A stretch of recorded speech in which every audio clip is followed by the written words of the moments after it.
Rangers lead the way. It's not just a saying, it's really a mantra. And if there's a problem to be solved and a unique way to solve it, the Rangers are going to be the first guys to go in and get it done. We were starting to see a major trend where the guys we captured, they weren't insurgents, they weren't radicals. They just needed to feed their families. And in that moment of absolute fury, I looked down on this table and there was this combat boot sole with a flip-flop thong punched through it. And the words combat and flip-flops came together. I was like, wow, that's an interesting concept. I still believe that we need a badass military. I still believe that we should be the best. But I think business and economy is a much more ethical, moral, and sustainable way to act as Americans internationally and abroad. Just help one person. Just find one person who's struggling and help them out, help them see their potential and help them move forward. And that's impact.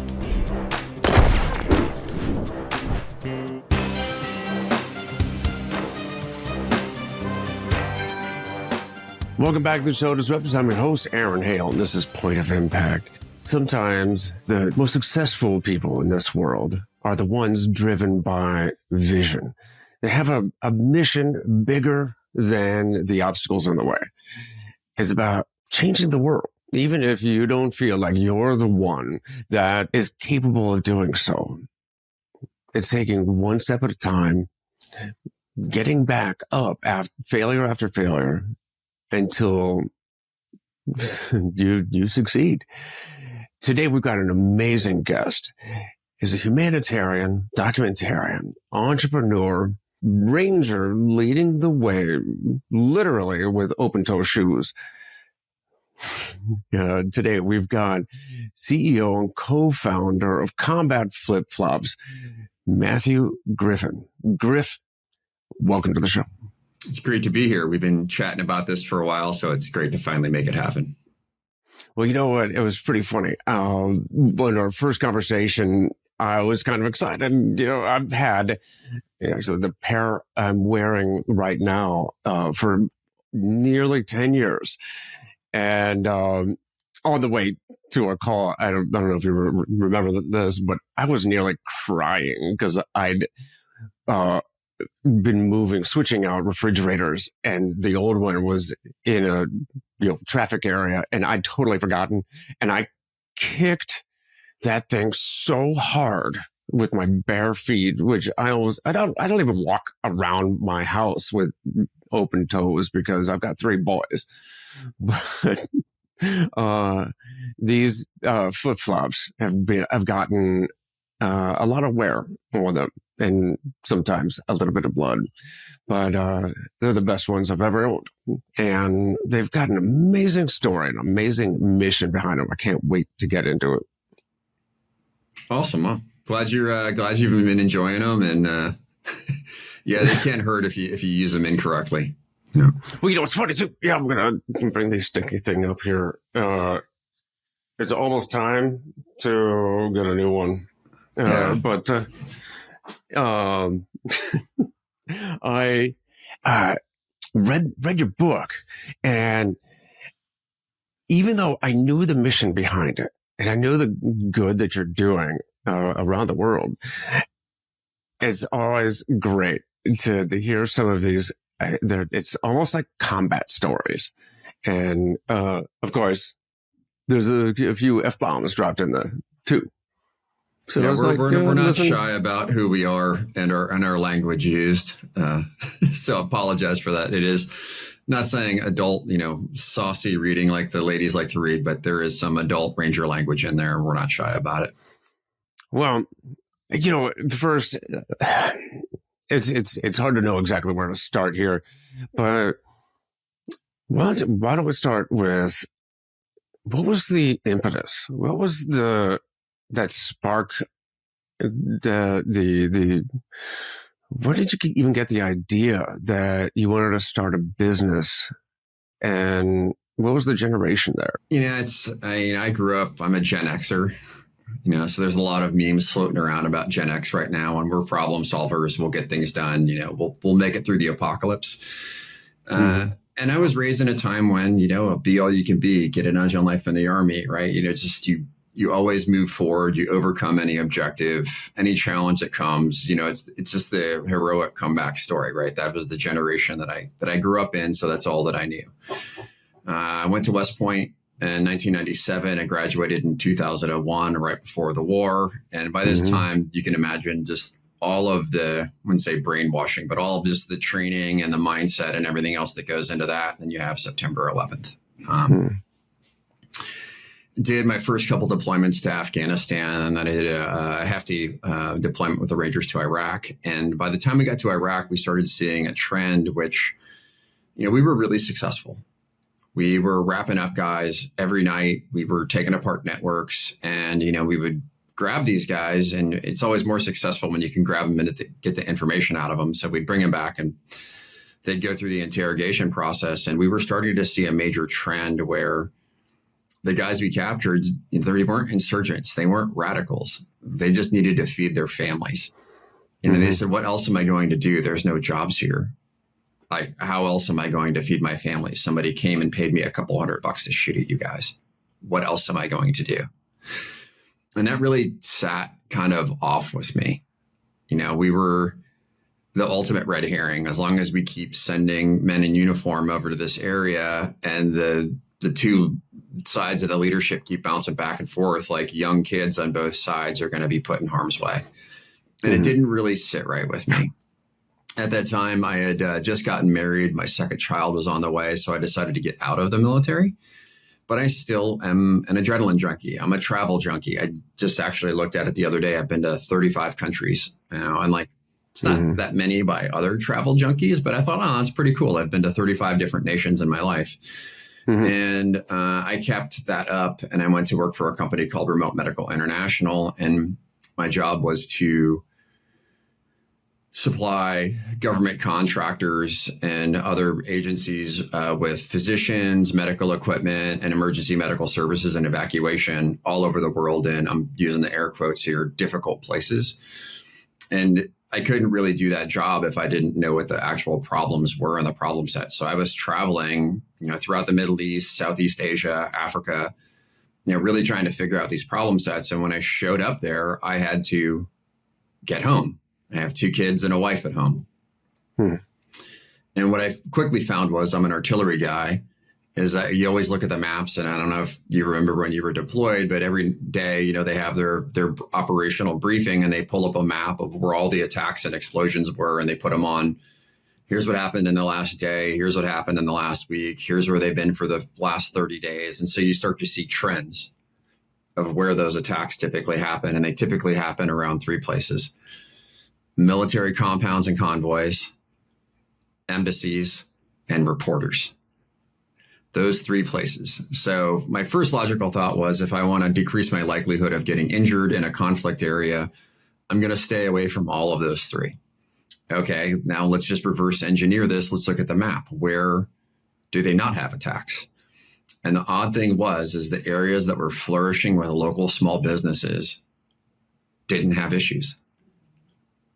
If it's bad for business, it's bad for family. The local business owners don't want something happening on their street corner because it'll hurt their shop and their ability to feed their family. And the local insurgents know they don't want to turn the locals against them. So I just started staying where the local businesses were. I would stay above grocery stores and coffee shops, and I would hire the owner's brother to be my driver and my fixer. So I represented a different kind of American. I didn't show up with an armored vehicle, wearing body armor, carrying a gun. I showed up with a backpack and a smile, and I paid on time. And I got to see a much different side of the world than most Americans typically see.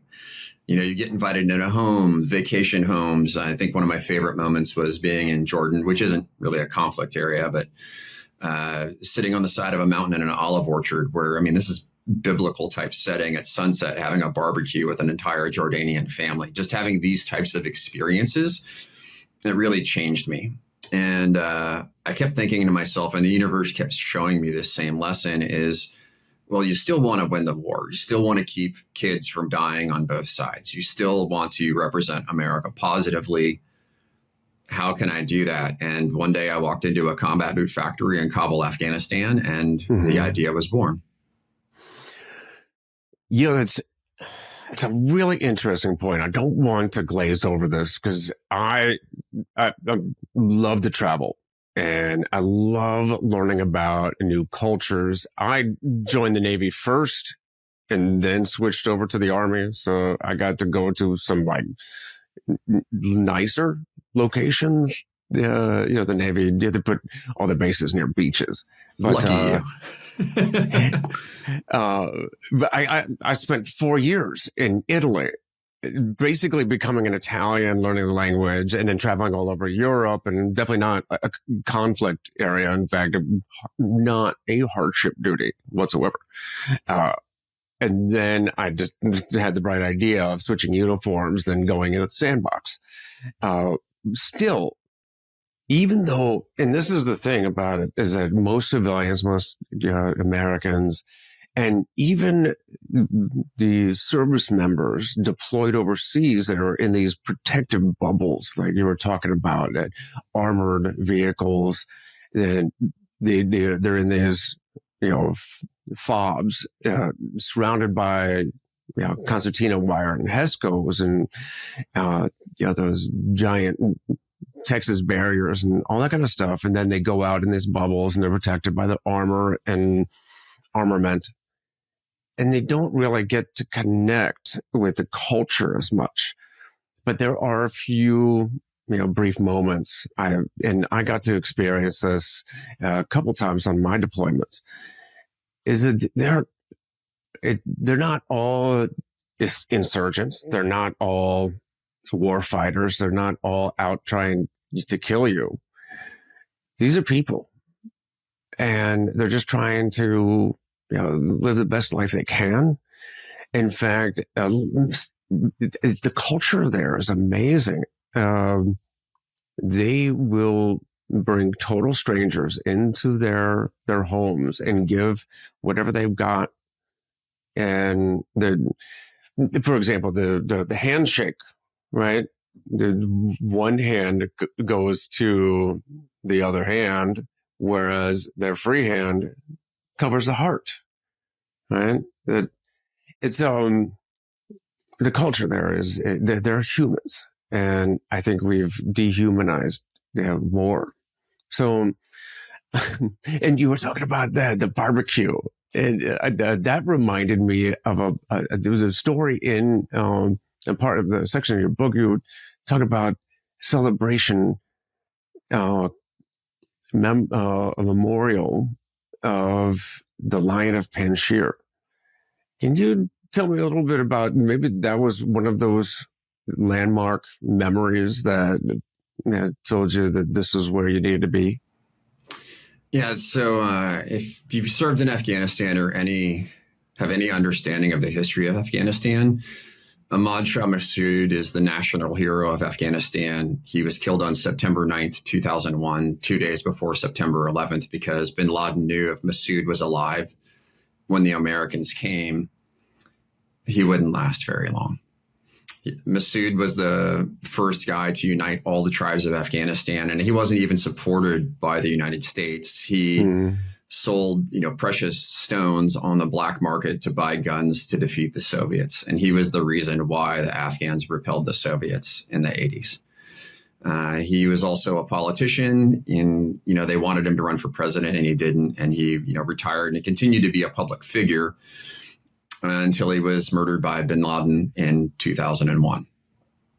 We just happened to be there in Afghanistan to pick up our first run of flip-flops, which was a whole debacle and a whole nother story. And basically, we had some time to kill. We had met the brother of Ahmad Shah Massoud and talked to him about their nonprofit and what we could do to help in Afghanistan. And they invited us and their family up to the Panjshir Valley for Martyr Day. Now, this is the most famous valley in Afghanistan. I have been reading about it for the better part of a decade now. And the opportunity and the invite to go, I was not going to turn it down. So we got to drive up there. And it's just kind of amazing to explain to people, just if you're classically trained in military and armor or formations and how people move in a V, whether it's on foot or in a vehicle, and you kind of understand how you use terrain for cover. And so you can just imagine Patton or Rommel or any of these other armor commanders rolling across, open field and how they would deploy their tanks. And so we go into the Panjshir Valley, and it's this 12 to 15 mile slot canyon that drops off into a raging river on one side and a dicey Afghan road on the other. And then it's hundreds of feet up shale cliffs. So there's no way out. And multiple times the Soviets had driven entire armored columns into that valley. And then when you get to the opening of the valley, it opens up into seriously one of the most beautiful locations I've ever seen. Like, I'm a mountain climber. I've done a lot of travel all over the world, and I love mountains. And when we opened up in this valley, my jaw hit the ground. It was beautiful. And I was busy looking at the mountains for a few minutes, looking up and looking down the valley. And then I started to notice to my left and to my right, there was like Russian or Soviet armored vehicles just littered across the hillsides in a perfect tank formation. You know, the Afghans had let them come all the way in, let them get, a few miles into the valley, and then ambushed them all. And how are they going to get help? You can't. And on the way in, our driver, he says, I want to stop by my dad's place. I want to just say hi and see my niece and nephew. And so we pull off on the side of the road, and the whole family gets out and greets us. And my brother, who's our president, his name's Andy Suri. He's 6'7". So when he gets out of the vehicle, all of the Afghans are staring at him and taking photos with him and like bringing him in and showing him off. Like, this is the largest human they'd ever seen. And, while they're doing the show and tell with the Wookiee, is his nickname.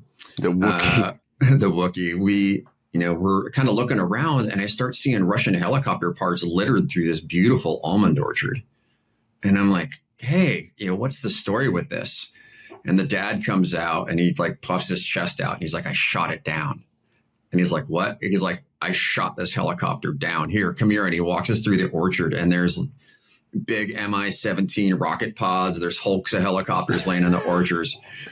And he's like, me and my brother up on that hill, we shot down 13 helicopters. I was like, what? 13 helicopters.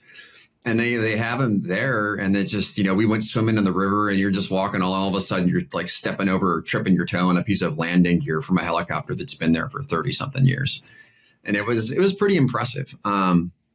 So to see the resiliency of the Afghans and how much they respected Masood, because when he said, hey, the Soviets are coming, everybody grabbed like all of their stuff, the elderly, the women, the children, and they all retreated deep into the valley, and the young men stayed there to fight. And the resiliency that they had as a group to defend against, essentially a force that the Americans were scared of for 40 or 50 years during the Cold War. These Afghans were doing it with light machine guns and anti-tank missiles and some surface-to-air missiles. And they were successful for years. And so that was really impressive. And, we were, so we left the dad's house and we were driving up the valley. We were staying at one of Masood's family homes, which was really a blessing. And as we're driving down the road, all of these families are coming out, and they're putting up easels on the side of the road with probably about 1 foot by 2 foot portrait photos with faces on it. And I asked my driver, like, what are all these photos? And they go, those are our martyrs. Those are the people who gave their lives to defend this valley. And today is just not Masood Day. Today is a day to honor everybody who defended this valley. And it was really a solemn moment for me, because if you read the book, you'll understand we were down because we had a bad production run and we lost a few thousand flip-flops. But these Afghans, these Panjshiris, had lost thousands of people. So it really put life into perspective for us, and it made our problems feel infinitesimal. And from that moment forward, we were like, okay, we can fix our problems. We can drive forward. We can figure out a solution to this problem. And then I actually got to go to Masood's house, which was cool. We got to sit in his garden, and it was just really amazing to see that like Masood spent a lot of time in there in his garden. It was just absolutely stunning. And I think it might have been one of the reasons why I'm so into gardening and flowers now. It's just because I saw the inspiration of that. It's like the Afghan equivalent of getting invited to Buckingham Palace. And that's incredible. And it just, it paints a better picture. These people, they're warriors, not just for decades, centuries. Yeah. The British twice, the Russians, the Americans, of course, the Taliban, But all the way back as far as Alexander the Great, you were talking about finding old Russian vehicles. And I was out my first time to Afghanistan. I was out at the other end, the western side, at Farah, Afghanistan, with no mountains. It's just flat, arid desert. And right there in the middle of nowhere is Alexander's Bazaar. It's giant. It's like 3 football fields side by side, and these old ancient dirt mounds that are still there. They still use this area for markets. And right in the middle is these old rusted hulks of former Russian tanks and carriers and stuff, just hanging out. Where else are they going to go? It's an amazing experience, and it's true. These are, for the most part, they're good people that just want to do well for their own culture, their own families. So you decided you were going to help, but how? How did this entrepreneurial idea come to fruition? So we, backing up to this first trip to this combat boot factory, I met an American Marine. I have long hair and a beard and an officer, so people weren't talking to me. And I was at this military conference, and I saw another guy with long hair and a beard, and nobody was talking to him. So we have a funny saying, but it's weird knows weird. So I just go over and introduce myself, and his name is John Boyer, and he was a former Marine captain who got hired by an Afghan family to build a combat boot factory in Afghanistan. A lot of people don't know this, but we built a 340,000 person police and military force in Afghanistan, after 2001, before 2009-ish, right? So that was funded by the American taxpayer. So very similar to the Berry Amendment in America, where we make all of our textiles and clothing and equipment for service members and inside the United States, they were going to do a program like that in Afghanistan called Afghan First, Afghan Made. Creates jobs, promotes the ability for an army to sustain itself once, partners leave. Just lots of goodness comes from that. And they decided to make an Afghan army look like a Western army. It's funny looking back on it now, but they made him look exactly like all the armies that had failed there before. So they, he got hired to build this combat boot factory. So he flew all over the world. He rehabilitated an industrial building. He brought in boot making equipment, pattern makers, cobblers from all over the planet. And they started training Afghans there. They would take illiterate people off the street, bring them in, give them housing, give them food, give them medical care, and then give them training. And, over a couple of months, they would take them from learning how to thread a sewing machine all the way up to making boots that would withstand the rigors of Afghanistan, which was something that even American boot manufacturers struggled with for the first couple of years of the war. When I walked out onto the factory floor and I saw 300 people working, and I saw 1,000, the production line was kicking off 1,000 pair of boots per day, I was dumbfounded. I was like, this is amazing. Like how much opportunity you're creating. And he goes to tell me that each one of these factory workers supports 5 to 13 family members. So we're talking a minimum of 1,500 people supported by this factory to, like over 4,000 or 5,000 people. So basically this one factory was supporting a small American town. And I was like, this is what we should be doing. After all of the years of working nights only, chasing the baddest of the bad, because we were Rangers and that's all we did is we just went after the nasty guys. I never got to see any of the positive efforts. I never got to see any of the aid efforts. I never got to see any of the economic development. And now I was standing in this factory proud to be an American. I was like, okay, all of the sacrifice, all of the guys we lost, all of the injuries, we are creating so much opportunity for these Afghans and their families that should be long lasting. So I stop and I ask John, I say, John, what are you guys going to make when the war ends? I mean, you've got all this equipment, you've got this factory. I'm thinking of the Marshall Plan after World War II and how after Vietnam, after the Vietnam War, how they're an economic manufacturing powerhouse now. Like, what are you going to make here?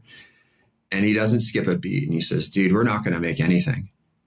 Nobody's going to want to buy anything from Afghanistan. All these people are going to lose their jobs and go out of work. And he said that to me in September of 2009. And then I went from inspiration to fury. And I was just so mad. I was just so frustrated that all of the people who were actually doing the work on the ground could tell what's going to happen. Yet all of the service members, soldiers, military leaders, and diplomats really had no clue. They're there for their year-long deployment. They're there to get their OER or their review rating, and then they're going to leave and then puff their chest out and say they're a veteran. And it was just frustrating. Yet you have these people who are invested with their own skin in the game. They live there, they work there, they see what's going on, and yet people don't listen to them. And in that moment of absolute fury, I looked down on this table and there was this combat boot sole with a flip-flop thong punched through it. And the words combat and flip-flops, came together. I was like, wow, that's an interesting concept. A flip-flop is somebody who politically takes a 180-degree stance change on a subject while arguing that both are still necessary. I still believe that we need a badass military. I still believe that we should be the best. I think we should give our service members and soldiers everything they need to do their job. But I think business and economy is a much more ethical, moral, and sustainable way to act as Americans internationally and abroad. And it's like combat flip-flops, like this thing is ugly and cool. Like Americans would buy this, and that was my thought. Now, there's a longer story behind it, which we can get into here in a second. But I immediately asked John, it's like, hey, man, can I run with this? And he says, yeah, sure. So I got in my car and I drove to my little Afghan hotel and I called my Ranger buddy, Donald Lee. And I said, hey, man, you want to make flip-flops at a combat boot factory in Afghanistan? He's like, yeah, let's do it. And that was the beginning. That's hilarious, though. I mean, that like an underhanded innuendo, middle finger to the bipolar nature of today's U.S. government. That we had every 4 years or even 2 years, we change our minds, and unfortunately forget the promises that we've made to our allies, even our enemies. But yes, there are some, I definitely want to highlight some of the challenges here, because for one, there was like a government, maybe it was a DOD or a program, for funding, such endeavors. And he first attempted to apply for this program and found out that it was just, kind of empty shell. But you just every step along the way, there was it was just scrappy entrepreneur determination. And now, so you don't have like this boot factory that you visited. They didn't really have a succession plan. It was just once the war is over, everything would close, shut down the whole factory, turn off the lights, and head home. How did you imagine your combat flip-flop factory would begin, and how would it continue? Well, what I know is that these government agents and aid workers, they're in it for themselves. Right. And I'm not talking about the gun-toting folks who are actually going out and getting the job done. I'm talking about the administrators behind the HESCO walls and barriers and concertina fences. Mm-hmm. They're there to get up, go to the gym, push some paperwork, get a good OER, and come back. And you had mentioned a couple programs. So there's the DOD had the Task Force for Business and Stability Operations, hundreds of millions of dollars, if over $1 billion of funding for the DOD to promote businesses in Afghanistan. USAID had multiple billions of dollars to promote, business in Afghanistan. I will tell you that we have applied for every program. We are the most successful, longest lasting commercial export, veteran company in Afghanistan. And we have been since 2013 or so. At one point, we represented more than 1% of exports of Afghanistan to the United States. As a super small company with only 5 SKUs, with only 5 products, we represented more than 1% of exports. The U.S. trade representative, they didn't have programs for a free trade agreement or, any kind of beneficial import or trade. They didn't have any veteran programs. And every single program that we applied to for the DOD or USAID, we got rejected for, while we watched them give hundreds of millions of dollars to other organizations that had nowhere near the numbers that we did, nowhere near the job impacts that we did. So it only heightened my suspicion of the purpose behind the war and the people that were driving it. And candidly, the responses from those organizations were mildly insulting. It was really frustrating. Mm-hmm. Yeah. But I know they're not going to stop me. I'm within my legal rights. I do everything legally. And if I show up with my own time and my own money and I work with good people, nobody's going to stop me. That's what I know.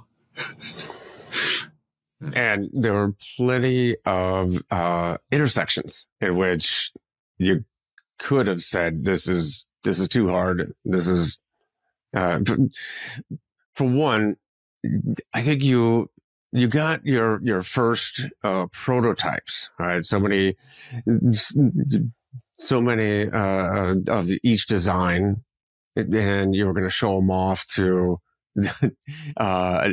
no other place than SHOT Show, but you couldn't even you didn't get a booth inside because it's ridiculously expensive to get in.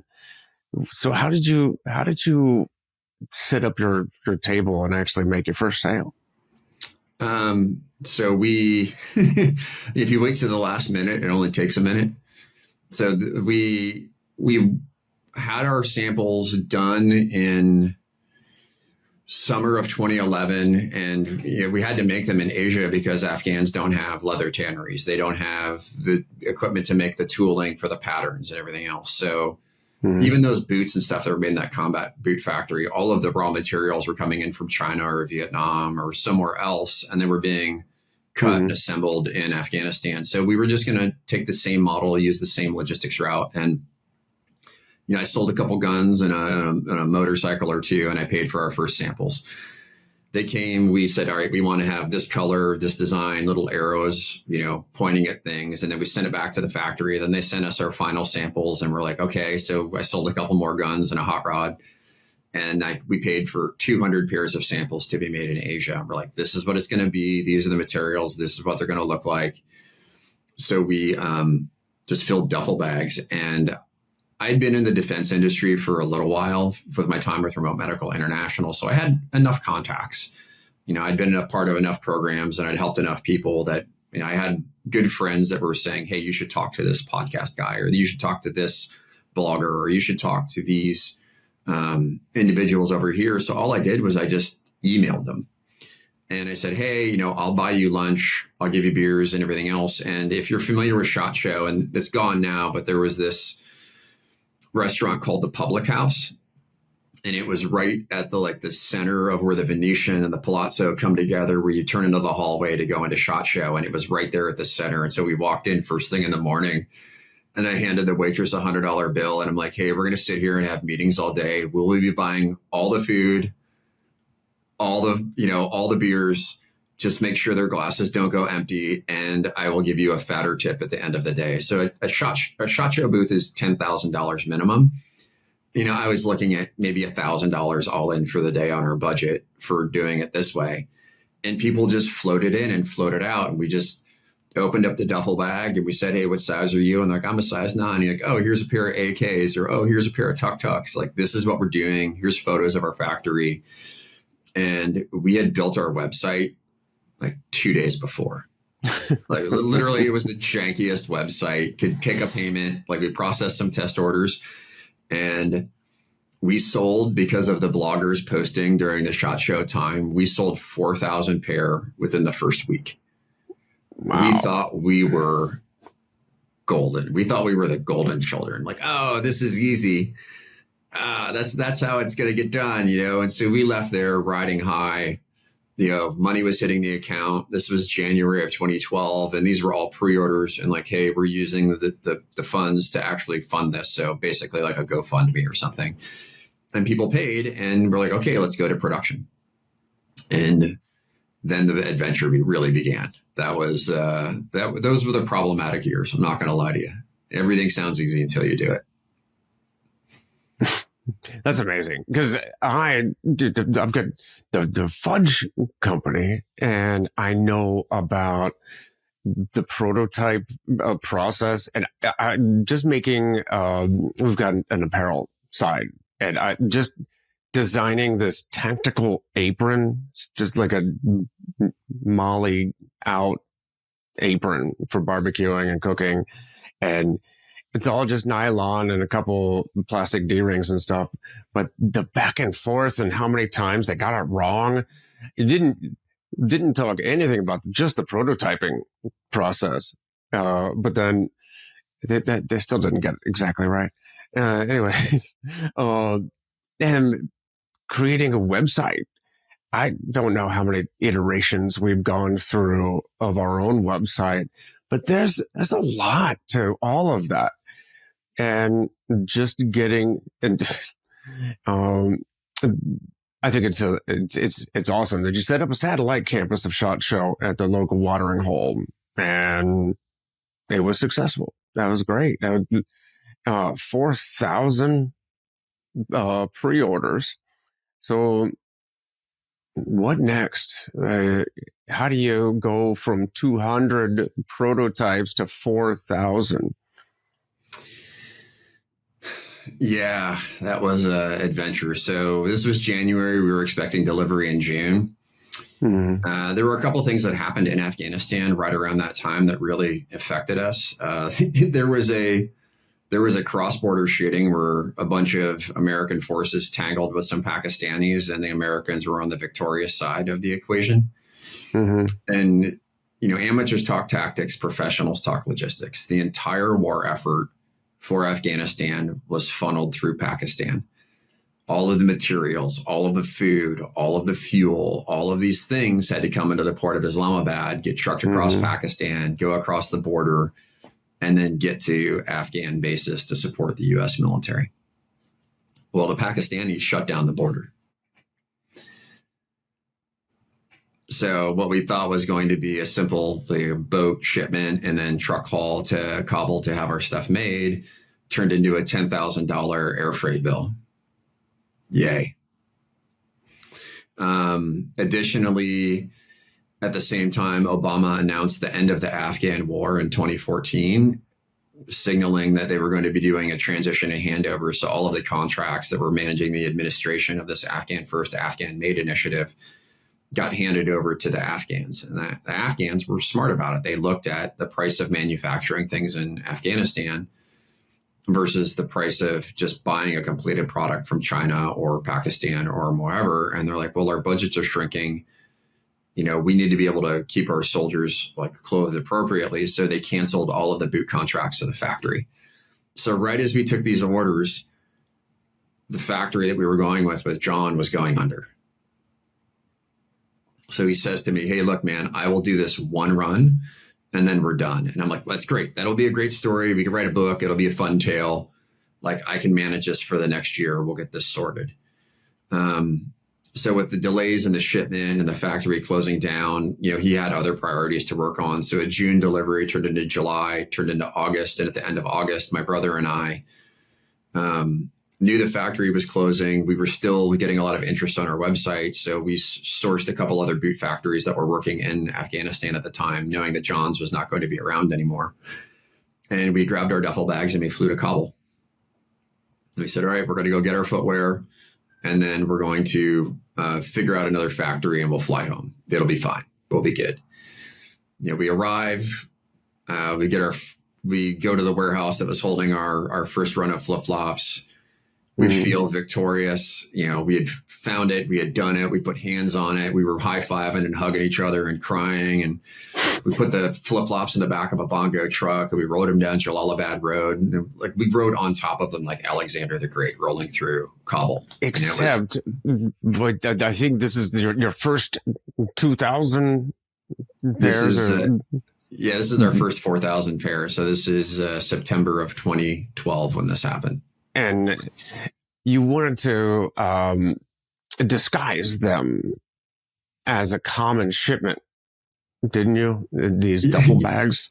Yeah, we thought it'd be funny because the only thing anybody thinks comes out of Afghanistan is opium for heroin or opiates.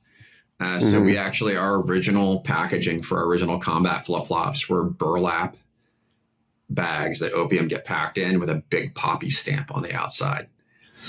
So that camouflage. It was just tongue in cheek. I mean, we try to be a funny company. We try to tell stories with every product that we make.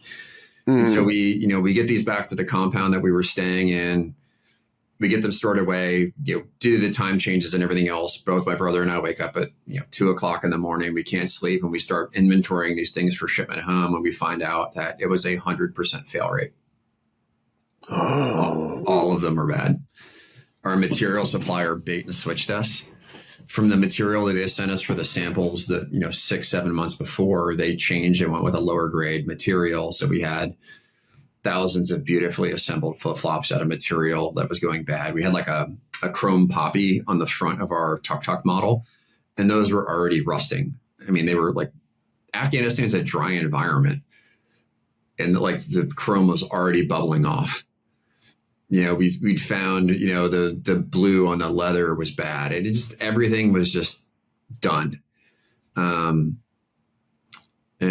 we smoked about a pack of cigarettes in 20 minutes, cried a little bit, called our wives, told them the issues we were having. And, we said, all right, like we emailed all of our customers, sent them some photos, because I believe honesty is the best policy. If you're honest with people and you tell them like, hey, this is what's going on. And by this time we're already 3 months late on delivery. And now people are curious about where their stuff is. And now we're sending them like all of these updates. And now it's an adventure they're a part of. We said, hey, we'll refund your money if you'd like it. Please let us know. Only 3 people asked for refunds. Since then, 2 have repurchased once we got them back up and running again. So it was awesome to feel the faith of the community that was backing our mission behind us. It was great. So we go to this other factory. We had some materials like shipped in. We actually made some samples in the factory with them. And, we were ready to go, but they said, hey, look, like you need to guarantee us 20,000 pair. Otherwise, it's not even worthwhile for us to start up our factory. Okay. Like, I guess we can't do that. We just didn't have the capital for that. We didn't have the lending, and, no American firm is going to loan us enough money to make 20,000 pairs of flip-flops in the middle of an active war zone. We had spent the next couple of days on that trip to the Panjshir, got ourselves reset mentally. And then as soon as we came out of the valley, my cell phone blew up, and we had found a third factory that was willing to work with us. And they were right across, if people are familiar with Kabul, where the Kabul Military Training Center is on the eastern side of town. Right across the street was the boot factory. And they had just had a fire in their facility about 6 or 7 months before. They had just put over $1 million in equipment, and they just rehabilitated it. And they're like, we want to meet with you guys today. So we took the scariest, fastest ride of my life through Afghanistan, out of the Panjshir to this factory. We didn't have time to change. We showed up in jeans and hoodies, and all these guys are in suits, and they had this great lunch and dinner laid out for us. And we toured the factory, and it was the most beautiful factory we'd seen in Afghanistan. It was the biggest factory we'd seen in Afghanistan. 400 or 500 men and women were both working in this facility. And it's the same thing, like clothing, housing, food, medical care. I'm like, okay, we can do this. And they said, okay, let's go. So I called all my credit card companies. I extended my limit, and I bought 4,000 more pair of materials on my own from a different material supplier in Asia. And this is September 12th, 2012. And okay, the material supplier was like, I can have them ready to go by late November. So we think everything is golden. We give all of the bad flip-flops away that we had, gave them to people on the street. We brought enough home to have just samples and some memorabilia. And then we just waited. Like we were, DHLing packages back and forth with this third factory in Afghanistan. We were working with a material supplier, and come late November, our material supplier said, "Hey, your stuff is done. It's in the container. Get it off my dock. Let's get it shipped." Mm-hmm. The very next call I got was from the factory in Afghanistan, the third factory we were going to work with. And they said, "Hey, we just lost our boot contract. You need to guarantee us 80,000 pair of footwear. Otherwise, we can't work with you." 80,000. 80,000 pair of flip-flops. And that was coming from the factory? That was coming from the factory, just because, they have overhead. It's expensive. Like electricity is expensive in Afghanistan. The majority of factories are run on big diesel generators, and hiring the right amount of people to run these huge machines that they had, requires a hefty overhead. Mm-hmm. And we understood where they were at. But so we said, "Thank you. We appreciate your time, but we can't work with you." So now we had this entire container full of flip-flop material and nowhere to make them. And customers who were now at this point 5 months late on delivery. Yeah. I remember I was sitting at my dining room table having this call with my brother, Andy, the Wookiee, who was in downtown Seattle at his job. He was running a paint company. And then my business partner, former Ranger, Donald Lee, he's our chief marketing officer. We're all in this conference call, and I'll never forget it, and excuse the French, but Andy says, "I saw them made in Afghanistan. It's not that hard. Fuck it. I'll make them." And we shipped the container to my house. So I sold everything else I had of value. We emptied my garage. We had a couple buddies who were industrial facilities managers in Seattle at aviation companies. And they were like, "Hey, we've got equipment that's just outdated and old and we're getting rid of. We think you can use it." So we got ovens and presses and sanders. They gave us old conference tables, which we sawed in half to make assembly boards and shipping lines and everything else. And between November 2012 and January of 2013, we built a guerrilla flip-flop factory in my garage. And then for the next 4 months, friends and family and fellow veterans would show up, and I have my first cup of coffee in the morning, strap on a respirator, and go out and prime insoles and footbeds, and have all the doors open. So that way, by the time people arrived in the shop at 7:30, 8 a.m., all the primer was good and the shop was aired out, and we could get to work all day. And we worked till 7 p.m. every night. And over those next few months, we cranked out 4,000 pair of flip-flops and delivered on our promise to our customers. That's awesome. Gosh, I'm getting the, I don't know, the heebie-jeebies, the willies, whatever. Just thinking back to when the home kitchen was the factory floor for all the hundreds, thousands of pounds of fudge and chocolate, and how much weight I gained. But, standing at the stove for 12, 14 hours, just cooking. And you gotta dream, that vision. You gotta find a way to make it happen, right? And Andy, my brother, again, he's 6'7". So the sander that we had, a lot of people don't know, when you make flip-flops, you glue and sandwich all the materials together. You put it in a press, but the edges are rough. So each flip-flop has to go across a sander to smooth out the edges to give it that finished, clean look. Mm-hmm. So my brother put 8,000 individual flip-flops across the sander over the course of 4 months.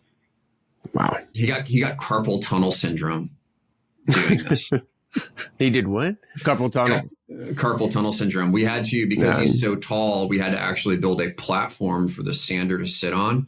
So that way it elevated to his working height, so he wasn't bent over all the time. Yeah. Oh, God, the back issues. Yep.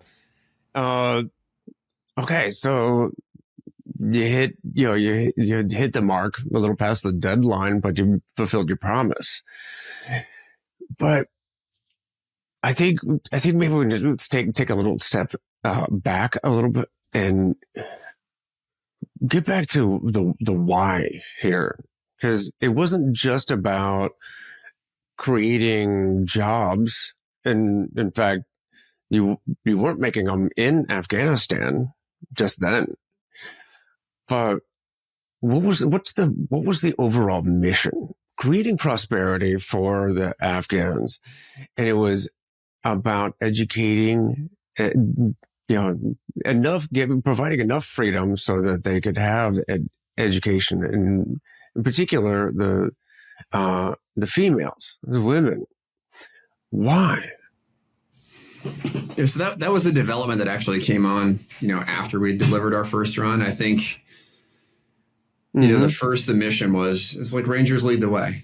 It's not just a saying, it's really a mantra. If there's a problem to be solved and a unique way to solve it, and everybody's scared to do it, typically the Rangers are going to be the first guys to go in and test it out and get it done.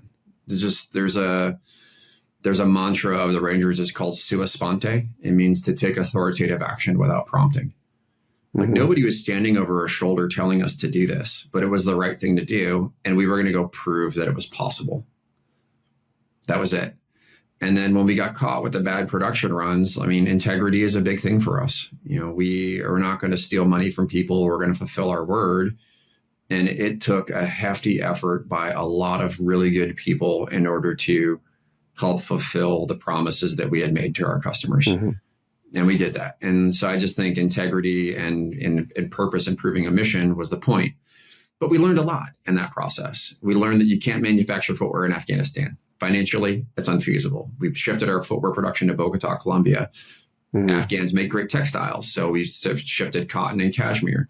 And we found a jewelry company making jewelry out of landmines left over from the Vietnam War. And so now the company was really starting to get, more notoriety. The PR for this and the golden age of social media, 2013 timeframe, was really starting to come on.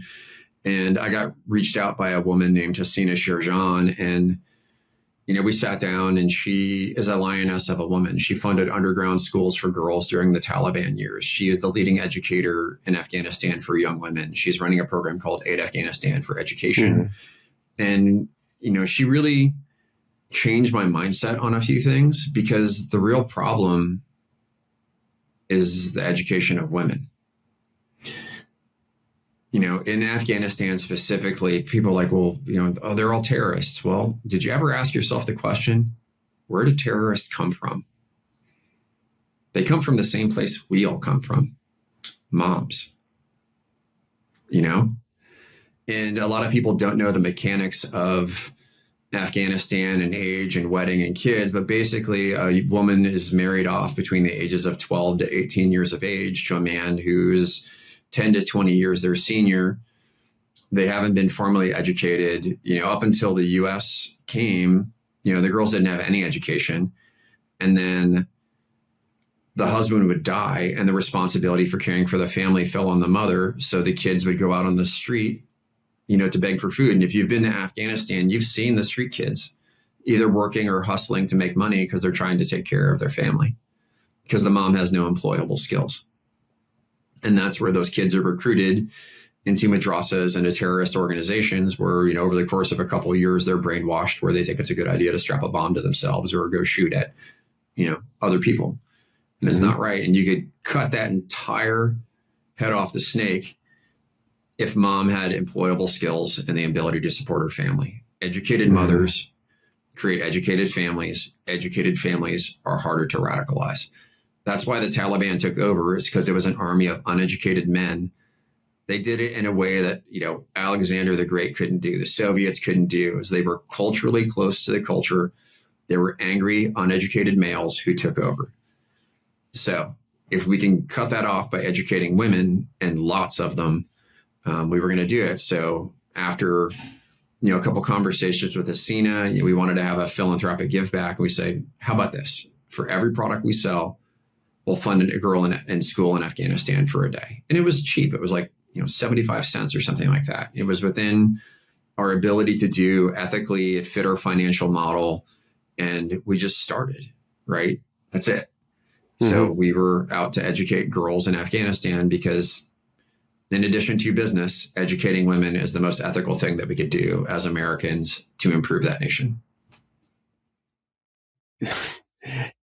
It's absolutely right. I mean, education is that silver bullet. It's the vaccine, the antidote to poverty, to hatred, to, of course, ignorance. So you're absolutely right. So, and to become educated, you've got to have access, that freedom, and it comes with industry.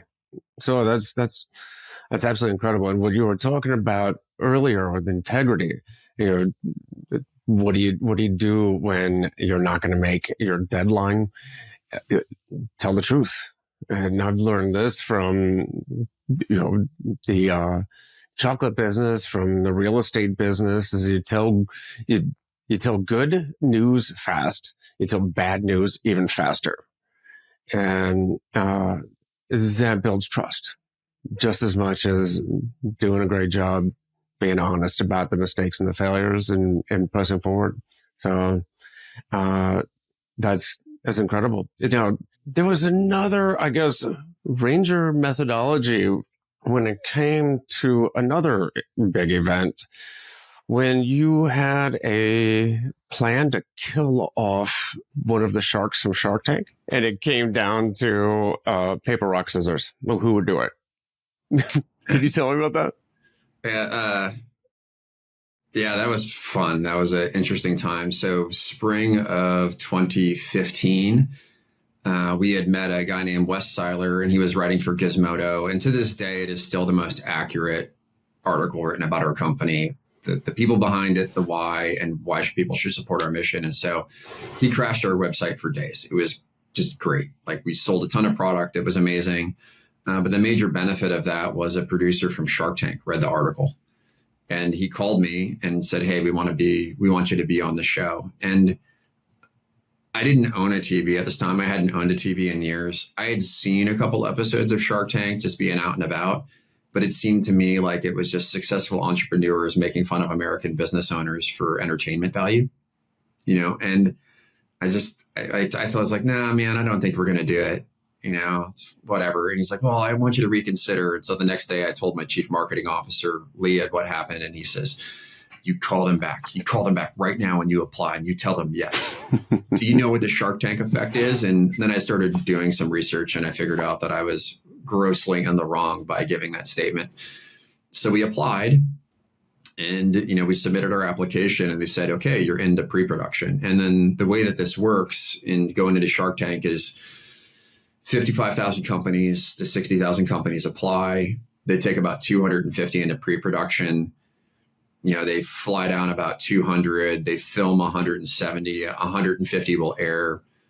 Out of those 150, approximately 75 companies will get a deal. And out of 75 companies, half of those will actually sign through due diligence and closing. So out of 55 to 60,000 companies, roughly 35 to 40 companies per year really finish and put pen to paper with sharks, right? And, we're Rangers. These are the odds that we had to get into the Ranger Regiment and to be successful. Like, we weren't scared of it. We just knew that we had to stay focused on our objective and go. So we essentially dropped all of our sales and marketing for the spring timeframe when we should actually be selling and marketing flip-flops. And we started training for Shark Tank. We, in the same way that, before Rangers hit objectives and you set up mock targets where you get the dimensions of a building and you set it up, or you build it and then you run all your drills. We did the exact same thing. We knew the number of steps between the first door and the second door. We knew the steps between the second door and the mark. We called every company that we could get a hold of that had been on there and got their download of like what the process was like. Mm-hmm. And we watched every episode, and we started, documenting what responses sharks like. And throughout this whole process, we knew that Kevin O'Leary was not going to invest, whether that was by manifestation or, just seeing that like our business model doesn't typically fit his portfolio. We knew that he was going to go out, and how could we use that to our advantage? And I thought for months, like, how were we going to get him? Right? Because he says things like, "Oh, my dollars are soldiers and they go out to war every day. Oh, you're dead to me." And for people who had actually done real work, real dirty work like that, who'd been in a war, who know what the value of those, the meaning of those words is, it was really insulting to me. And I was like, all right, we're going to get this guy. And like, what ways could we get him? And it was like a month and a half before we were airing down. And it just came to me in a dream. And I shot up out of bed. I was like, oh, we're going to drop a red chem light on him. Because for those who don't know, when you take down an enemy combatant and you're clearing an objective, you don't have time to stop and search them before the objective's clear. So you just snap a red chem light and throw it on them. And then so that way you can come back and find them later to do all the searching to see who it is. So we're going to red chem light him. And it was the day before. And as you can imagine, there's a lot of licensing and logos and everything else that Shark Tank and ABC is concerned with. So we were driving around Los Angeles, going to sporting goods stores, looking for a nondescript red chem light that we could find, that we could have. And we had to run it past the producers. And at that point in time, Lee and I had to make a decision. And like most every major decision that we have in our company, we decided with either paper, rock, scissors, or hang on, I'm going to grab it here right now. Is my magic 8-ball.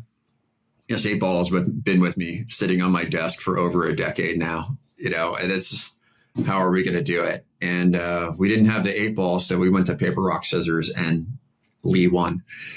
So he got to chem light Kevin O'Leary on the show. And basically after he went out, and he just snaps it, walks up to him and says, this is how we mark the dead. So basically our way of saying, you're dead to me.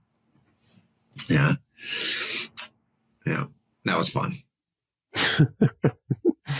And then how did the show go? We were in the studio for about an hour and 45 minutes. So obviously you can imagine TV gets edited down. So I think our whole segment is like 12 minutes on air, but we were in there for an hour and 45. And after we had chem lighted him, he didn't take too kindly to it, but we knew that he was out. We knew it. So anything that he said, we were no holds barred Ranger style about firing back. And at one point in time, they didn't air this, but Damon John leans over to him and says, hey man, you should really stop hassling these guys. They're not going to back down. Just leave them alone. And that's when you see on air, he just does his whole thing and he stares the majority of the time. But we ended up having a deal come in above our threshold of which we were going to take. So we had set our limits of what was acceptable to us. And our first offer had come in above that valuation. And so just rule number one as a business owner is, always ask for more. 20% isn't that much more. And we said, hey, can we get 3 sharks at $1 million valuation? And they quickly agreed. And knowing when you're successful and you got what you need to get out. The Rangers do raids well. And the difference between an attack and a raid is a planned withdrawal. And we had planned our withdrawal. So as soon as we know we had gotten it, we bounced. And that was it. It was a good time. Yeah. Awesome. What exciting time. I know you mentioned in the book that you got on there, where's the music? Yeah. There's no music. It's really awkward. You're expecting dun dun dun dun dun dun dun. You're all hyped up for it, and you're standing. Can you imagine? Imagine the added pressure or the anxiety-inducing with the music. What's he gonna say? Dun dun dun. Okay, but I was invited onto the Rachel Ray show once, and it was totally the opposite. I was on stage for about 10 minutes. It was so fast. They were taking my mic off my lapel. I'm like, wait, that was it? Wow. But it was an awesome experience. And you mentioned the article beforehand that prompted this, and that itself was such a boost to sales that didn't the article crash your website? It crashed it on and off for a couple of days. We have a morning meeting every morning, and I had logged on and tried to check the sales numbers on the website and check orders, and nothing was coming through. Our website wasn't working. I didn't get it. And I was like, I don't understand what's happening. And I called Lee. I'm like, why is our website down? And, this is, again, 2015 before Shopify and huge servers. And We didn't know what was going on. And, we had a basic subscription based on our regular traffic, and we were our server was getting crushed with the volume of traffic. It was fun. Those are blessings, good problems to have. Yeah. I actually I was on, I think it was a Fox business, and Liz Clayman literally told the audience, go to the website and crash it. And it crashed for 24 hours. Every time we got it back up, boom, went right back down. Yeah. And that's like the worst feeling, because you've got demand and you can't complete the transaction. Like, somebody please get this thing back up. I don't know if they're coming back, but, that's incredible. So, all right, you're off and running. You've got some backing. You've got some sales. You got a little notoriety, and the business model itself. I mean, even the sharks. You've got a challenging foundation with Afghanistan. You're also looking elsewhere. How did you reach out to locations like Laos and Colombia and elsewhere? So Colombia was the first. We had invested a lot of money to go to the Magic Shoe Show in Las Vegas, thinking that, if we show up there and people will see our brand and learn about our mission, retailers will buy our products and we'll be a household brand. I was woefully unprepared for, the lack of reception and interest on behalf of footwear buyers, even though all the successes and the challenges that we had. So we had a lot of time twiddling our thumbs in a very expensive trade show booth. And so Andy takes off, and the shoe show is divided into the retail side and then the manufacturing side. So the guys who are making shoelaces and outsoles and, all of the different parts of a shoe. And he found the international section with Colombia, and he was like, hey, these guys want to work with us. And they showed up with leather prices that were cheaper than the stuff in Asia. And he says, oh, and we have a free trade agreement. And I started thinking about it as, what's our mission statement say? It's like, we're going to help self-determined entrepreneurs affected by conflict. We're going to help enable mindful consumers and manufacture peace through trade. We're going to be creative, respectful, and persistent. All of these things are in a mission statement. It doesn't say Afghanistan. Colombia and Afghanistan are virtually the same deal. Narco-financed insurgency of mountain people struggling to recover from conflict.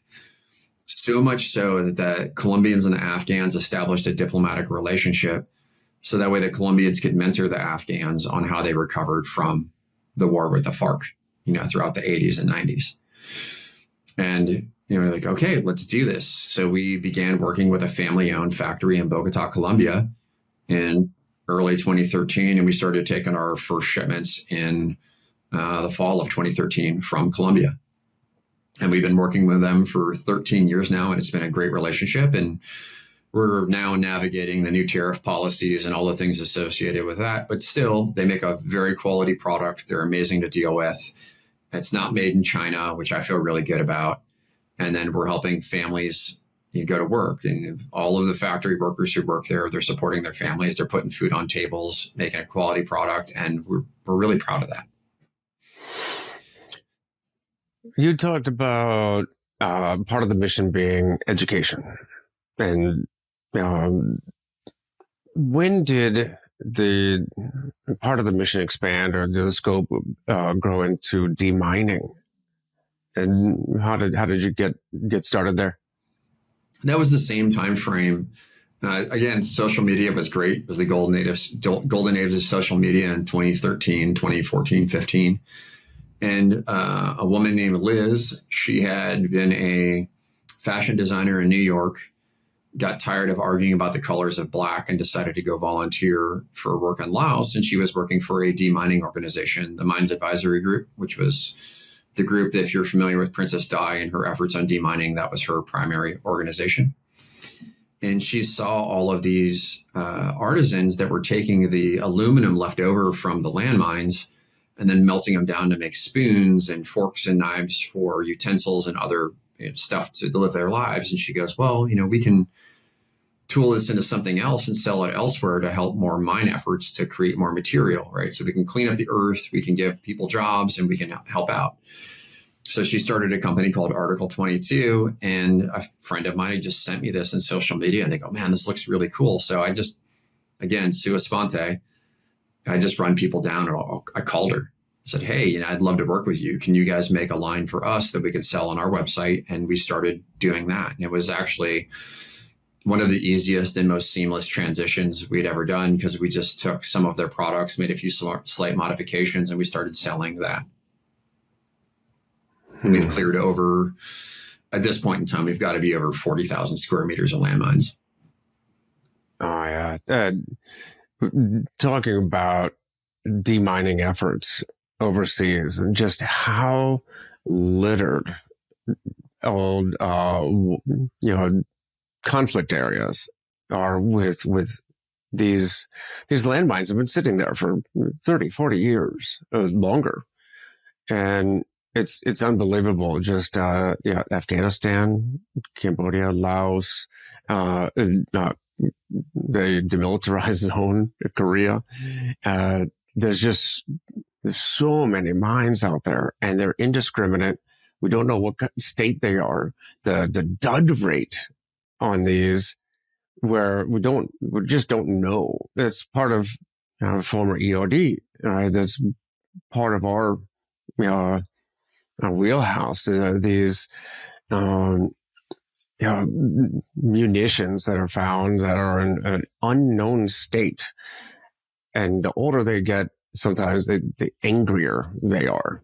The more sensitive they can get. So I just remember, the civilian demining guys, we'll go out in body armor, Kevlar, ceramic plating, bomb suits. These guys are they're like a stick and like a trash can lid, or one of those plexiglass riot shields or something, and they're poking at landmines. It's brave or crazy, but it's got to be done. So I applaud those efforts also. Yeah, it really is a problem. A lot of people, I think they have a vision when somebody says landmine, they imagine some dude out there with a shovel, putting it in the ground and setting it perfectly up and making a map of where they're at. And that's just not the reality of how they get laid. Typically, they're deployed from an aerial platform. So there's a large bomb canister that is full of these cluster munitions that, come off a plane at 500 or 600 miles an hour into an area. They open up, they shoot out all these pucks. They have these little blades on them that counter rotate them down to the ground. They hit the ground, and they're supposed to put out these wires or something else. And it's area denial. They could be shot from artillery. So now you're taking these landmines and you're putting them in a canister and shooting them out of a 155 millimeter cannon, 15 miles across the air at hundreds of miles an hour, and expecting these things to work. And it's aluminum made by a government contractor, which means the lowest bidder. And they think these things are going to be perfect, which they're not. The dud rate is astronomical. And the sad part is over half the victims are kids, and the mines aren't meant to kill. They're meant to maim. So you're messing somebody up for the remainder of their life. Oh yeah, and some munitions come in all sorts of different flavors, like little golf balls, softballs, to like you were talking about, the little helicopter blades. Or I don't know if you can see back there, my retirement gift is a submunition on a plaque, but it's got a little parachute. But these things, they land and they go off, and they don't. Maybe but they're everywhere. They're all over those battlefields. And after we pack up and the job is done, we go back home. The locals still have to live there. They farm in those fields. They have to drive on those roads. They have to walk down those paths, and they're all over.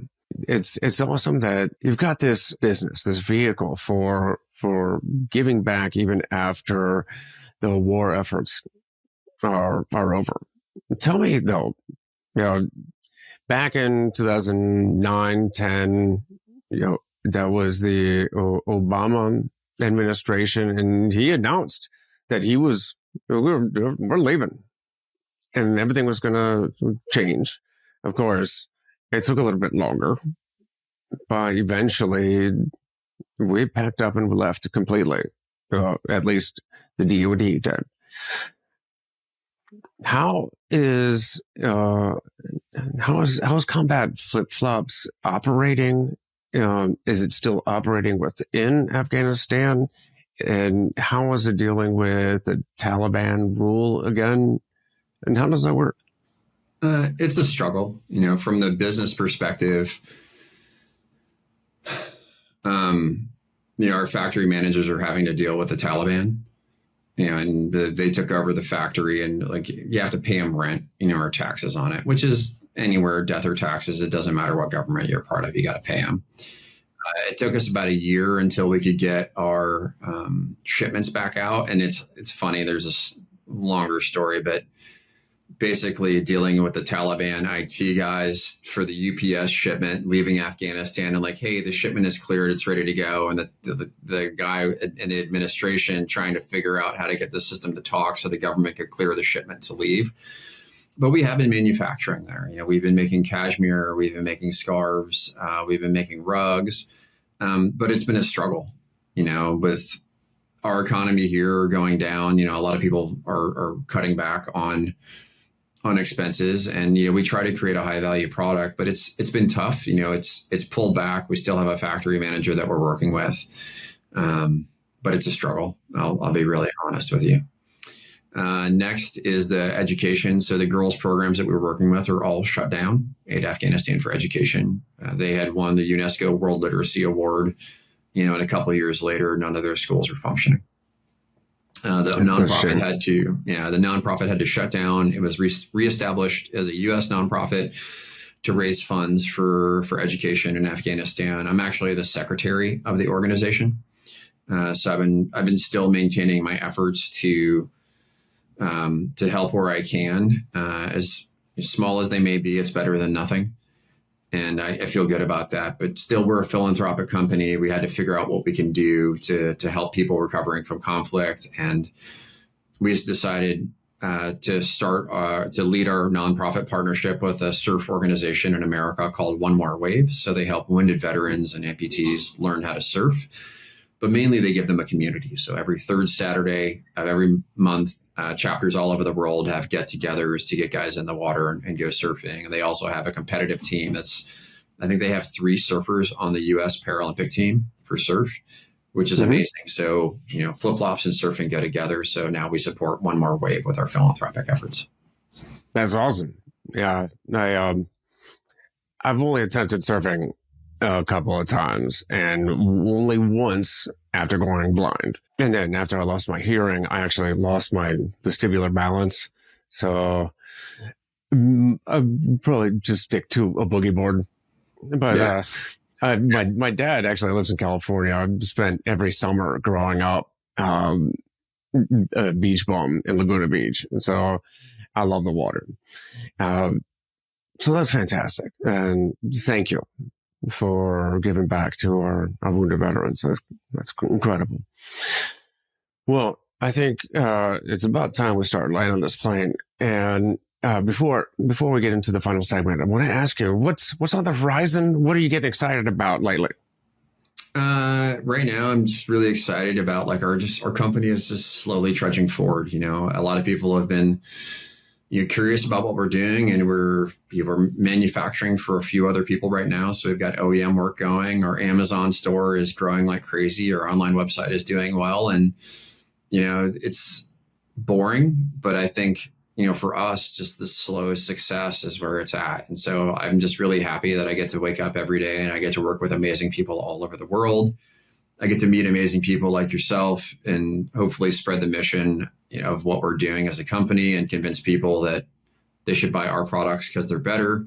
But it's just fun. It's a really enjoyable, peaceful lifestyle where I really feel like my entire team is contributing toward positivity on the planet, which I think people need more of these days. So we're really proud of that. That's great. And I agree. Well, Then we'll step into the final segment, which is a countdown to impact. That's 3 books, 2 quotes, and 1 person who have all made an impact in your life.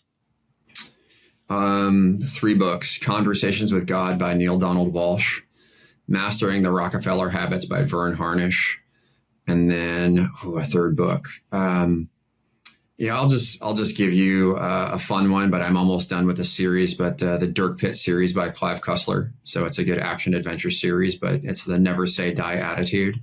Mm-hmm. So that series of books has been good. So 2 quotes: amateurs talk tactics, professionals talk logistics. I can't quote that. And then the other one, I'm a parable machine normally, but the one that came to my heart is don't expect to get out of somebody what God did not put in. So as you're being a leader and as you're putting people into positions to try to succeed in life, just make sure you're putting people in places where they're going to fulfill the best of their abilities from their natural potential, and don't expect them, don't expect a musician to be a satellite engineer, kind of is what I'm saying, right? To make the analogy there. So don't expect to get out of people what God did not put in. And then one person who has really impacted me significantly, I'd have to say my Uncle John. Like he's just a hardworking guy who was really technically detailed and just had a never say die attitude and lived within his means and really did his best to help others. So I'm going to say my Uncle John.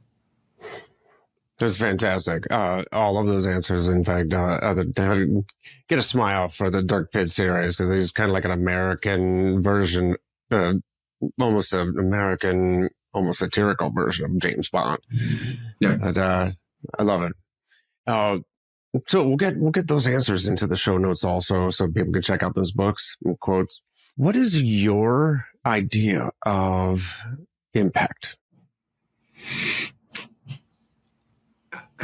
I think a lot of people have this idea where they have to be, you used to be able to say the term Elon Musk and people wouldn't freak out, or Jeff Bezos, or you have to have this just huge level of impact. Mm-hmm. Right? Otherwise, you don't feel good about yourself. I tend to take the other way around. I take the other approach. I was like, just help one person. Just find one person who's struggling and help them out, help them see their potential and help them move forward. And that's impact. That's meaningful impact that will motivate you to help another person. And it might help that person that you helped before to help somebody else. That's real impact. The notoriety and the fame, that doesn't do much. But when you can really touch a single individual and help them, that's when you're really being meaningful in life. How profound is it to change the course of just one person's life? That's pretty incredible. Well, Griff, thank you so much for coming on the show. Where can people find out more about you? Purchase some combat flip-flops? Where do they go? All right, so let's just do the important stuff first. If you're interested in checking out our mission or company, you can go to combatflipflops.com. And because Aaron is so awesome, if you use the code Disruptor20, you'll get 20% off your first purchase. And you'll also help Aaron facilitate the adventures that he's on. So use the code Disruptor20, and you'll get 20% off your purchase. If you want to follow me individually, you can find me on Instagram at combatflipflops.griff, Griff. Awesome. Well, Griff, one more time, thank you so much for sharing your time, your story, and for all the good you're doing in this world. Thank you very much. Thank you, Aaron. Have a great day. All right, Disruptors, that's it for this show. Don't forget, go to combatflipflops.com, use the code Disruptor20 to get 20% off, and check Griff out on social media, on Instagram. And thank you for sharing your time with us. I appreciate it, and go make an impact.